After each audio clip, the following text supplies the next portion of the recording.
Hi everybody and welcome to the Mental Toughness and Body Show. My name is Rob Evans and I'm your weight loss coach, health strategist and internationally published author, helping take your life and your business, your health, fitness, mindset and body from where you are right now to where it is that you really want to be. And today I want to talk to you about having the COVID shot because yesterday, about 24 hours ago now, I made the choice to have the shot. So because of my age in our country here, I'm only entitled to get the AstraZeneca vaccination at this point, mainly because they've found that people that are over 50 have a very, very low risk of having blood clot issues, but it's the people under 50 that do. So the people that are under 50 have access to the Pfizer vaccine here. We've only got access to two. For me, it was just the one choice. Now, I made my decision a few weeks ago to do it. I'll tell you why in a second. And I booked in, and it was just over a 2-week wait, and I was really quite surprised by that, to be honest. And especially given that we've been in lockdown, the number of people queuing up for vaccines has gone absolutely bananas. And when I went to have mine yesterday, it was not much wait time at all. So I'll just walk you through the process. Basically here you've got a QR system, you've got to scan you've got to scan your QR code, and people are honking me. I have no idea why. I'm in a 40 zone and there's a lot of roadworks here and people are speeding around me. It's crazy. Just look up. We're about to go under a huge sign that's got 3 flashing 40s in it, and people are just impatient. So you scan in at the hospital. They have to see that you've scanned in, have to answer a bunch of questions. You go to another point where they give you a 3-page piece of paper that you've got to answer more questions. You've got to fill out your details multiple times. It seems like a very antiquated system, to be honest, but anyway, that's what it is. And then you sit and wait for them to come and call you, and when they call you, you go in, they ask you more questions, they confirm that it's you, that it's your signature, it's your date of birth, all that kind of stuff, and then they give you the jab. And look, it just feels like a flu shot. Sometimes you feel it, sometimes you don't. I felt a tiny millisecond of a skin prick, and that was it. And then you have to wait for 15 minutes. They book in your next appointment, which in my case I think it's about 10 to 12 weeks time. And then you just sit and wait. And they tell you what all the possible side effects are, and if you've got any serious issues, then it's to return to hospital immediately. So over the 24 hours I have not really been feeling anything apart from what I normally get after a flu shot, which is a little bit of soreness in the shoulder where you have the injection, so that's pretty normal. Having said that, I'm in the car, as you can probably guess by the sound, and I'm just returning from hospital from seeing my daughter, and one of the side effects is tiredness, and certainly this afternoon I've been feeling extreme tiredness, kind of getting some little bits of aches and pains like you were getting like a cold or flu. I feel all right now, but I am tired. So I left the hospital early. I'm not infectious, but just left the hospital a little bit earlier so I could go home and have a bit of a rest before the rest of my afternoon, evening commences. But pretty seamless. No other issues. So I wanted to come to the decision and what drove me to make the decision to have the vaccine in the first place. Now, if you're a long-term follower of me, you'll know that I live a very healthy lifestyle. I'm at the cutting edge of extreme health for my age. I'm in the top 1% of health for my age.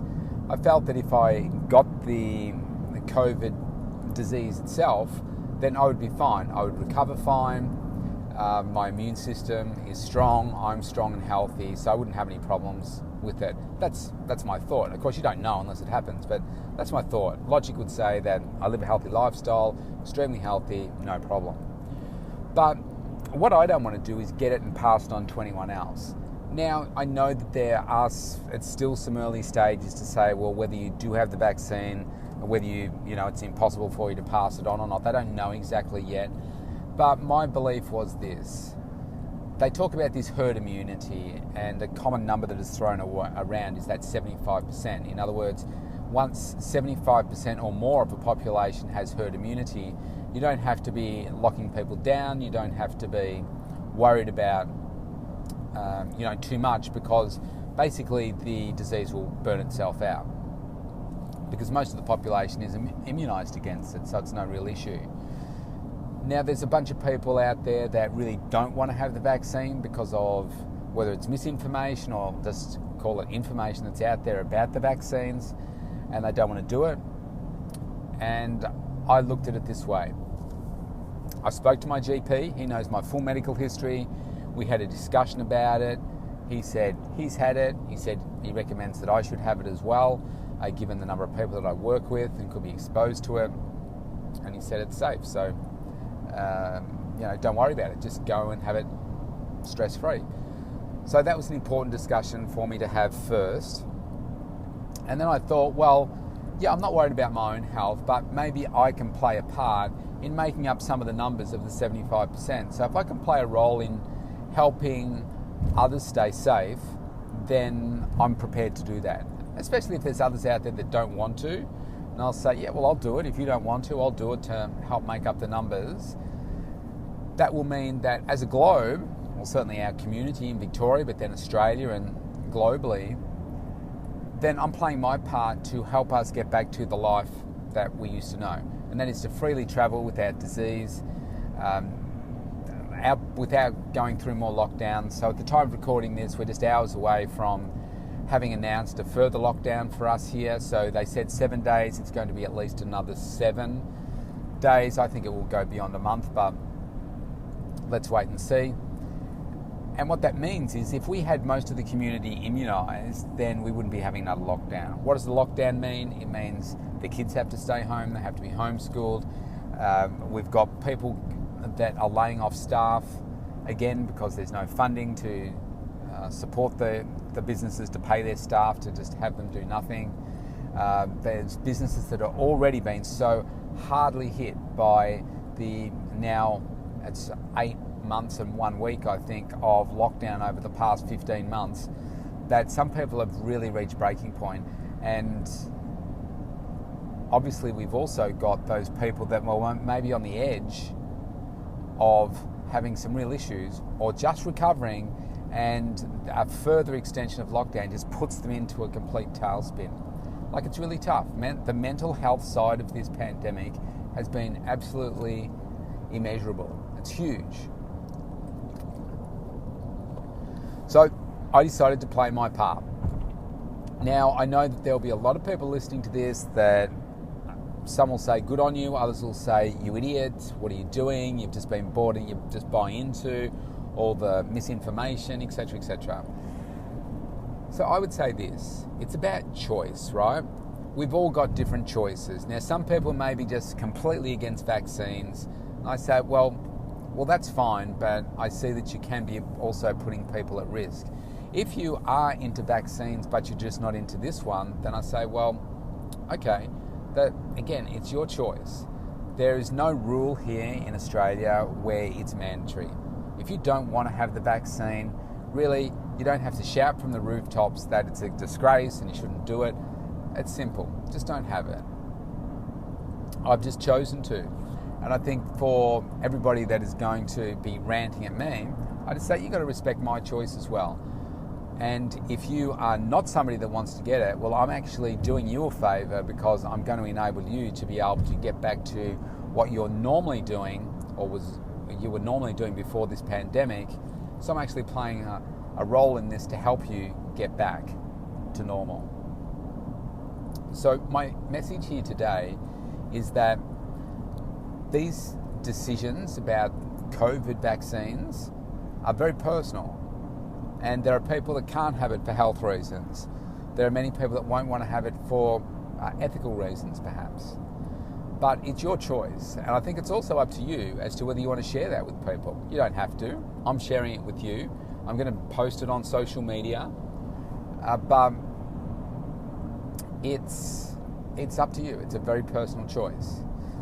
And I will also say the mental health side of it. If the choice for you is just doing your head in about, man, there's so much pressure and I don't want to get it, and be absolutely, criticised or slammed on social media for doing it, well, just realise this. There are millions and millions of people around the world that are already vaccinated and are proud to be vaccinated. And we've got many people in my country here that are vaccinated. I have many friends that are vaccinated too.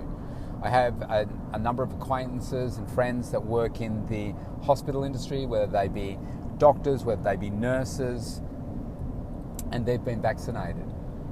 And I respect them for their choice in protecting them in the work that they do. I'm just trying to play my part. And so I'm sorry if you disagree with me, but this is the beauty in the world that we live in.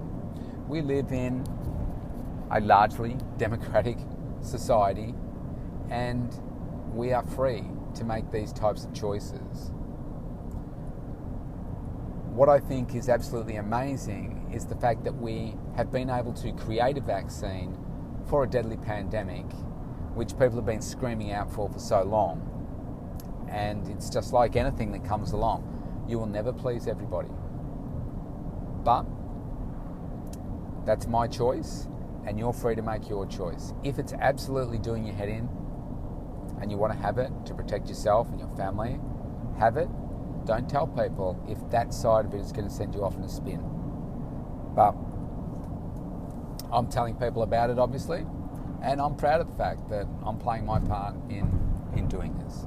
I was initially intending to wait longer, but I thought, well, I looked at it from the perspective of wanting to do international travel again at some point, and there's a 3-month gap for this one. I think it's 3 weeks between the Pfizer one, 2 jabs, but there's up to a 3-month wait for me having the second AstraZeneca one.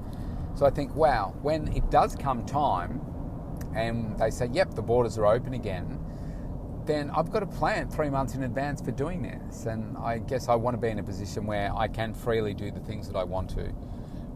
And I'm planning to do some interstate travel over the next couple of months if we're freely open and we don't have to quarantine when we get back for 2 weeks. I want to be able to do it, knowing that, well, yeah, I've been vaccinated, so, it's safe for me to travel. So that's my perspective on this. What I would say is make your own choice based on your own beliefs and your own morals and values, and stick with that. It doesn't make me right and you wrong if you don't want to have it. It doesn't make us right and everybody else wrong if you want to have it and no one else does. It's just, that's your choice. But the key message is stay safe. Protect yourself. Keep doing the basic things that you can to keep protecting you and everybody else around you, because we've still got a long way to go in this. It doesn't look like we'll be fully vaccinated, or all those that want to get a vaccine can get vaccinated for at least another 12 months here in Australia. The rollout's going very slowly of the vaccines, but is ramping up. So it's going to take some time before we get back to normal. And who knows whether it's going to be completely effective against some of these mutating strains. So keep staying safe. And if you want to connect with me, look, please go to the mentaltoughnessandbodyshow.com, opt in for a free consultation there. I'd really love to connect with you. We could be talking about your health, your nutrition, a workout program, whatever it is. Helping with your business, helping with your mindset, helping improve your mental toughness. And please also connect with me on social media, because I post on social media every day. Obviously, I do these podcasts every day as well. But if you're looking for that connection with somebody that you resonate with, to get those inspirational messages, you want to have some more one-on-one type contact with me, then you can do it through there as well. Please, like and comment on my posts, and let's connect that way too. I know a bunch of you already do, so thank you for that. And yeah, thank you once again for all your messages of support for myself and my daughter. She's doing pretty well. We had a really great day there today, so she's doing better. Hopefully she'll be home soon. In the meantime, I'll see you tomorrow. Stay safe, everyone.